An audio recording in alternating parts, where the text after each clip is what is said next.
And the final 4 o'clock game of the day, we got Baylor, who's 4-3 and was eliminated from playoff contention last week, from at-large playoff contention. There is still a outside shot. If they go on a run here, they could maybe get to the Big 12 title game and play their way into the college football playoffs, but it is slim. Traveling number 21, Cincinnati, who's 6-1. Cincinnati favored by 3.5 points on ESPN2. Sawyer Robertson for the Bears got 183 of 300, throw for 2,376 yards, 21 touchdowns, 7 interceptions.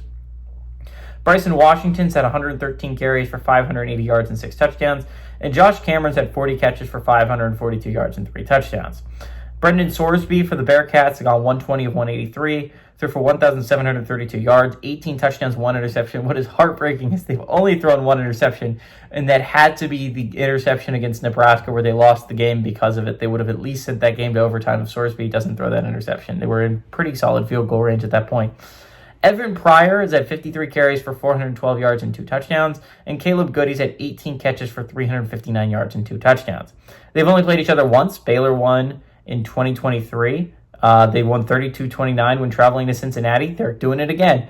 Dave Aranda is 1-0 against the Bearcats in his tenure. Satterfield is 0-1 against the Bears in his tenure.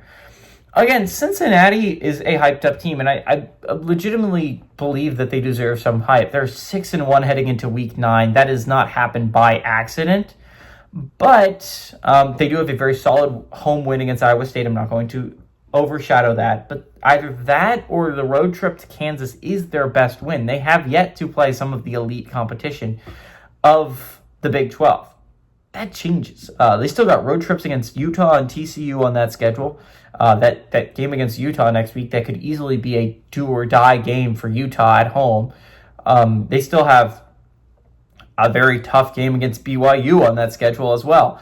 Again, the last 5 games are brutal if you're the Bearcats. You only have 1 game against a team that isn't supposed to be pretty good, right? Baylor is an interesting one. Again, Baylor is a team that was in my college football playoffs to start the year. They were in my prediction. Obviously, that seems like that's not going to happen now. But Baylor is one of those weird teams where they have the offense to beat anyone, but their defense is so bad that they could lose to anyone as well, which is what we saw in the SMU game, was what we saw in the Auburn game, what we saw when they lost to TCU last week, right? So the Bears are an interesting football team, and they lost to Arizona State because of their defense. They could legitimately beat anyone. I legitimately do believe the Bears is one of the scariest teams you could have on that schedule of yours. And that's why I think they could do it. I think the Bears go to Cincinnati and win. I think they pull off a shocker and throw a wrench into more Big 12 chaos, right? It's not the college football playoff, 12-team college football playoff, unless we get some Big 12 chaos. We were thinking it was going to be boring. Texas Tech was going to skate to a Big 12 championship. No, we're going to get some intrigue in this thing. And I think part of that comes with Baylor going on the road and beating Cincinnati. I think this is a very close football game. I think Sawyer Robertson versus Sorsby is going to be cinema when you're talking about college football, just quarterback versus quarterback, just two teams going at it.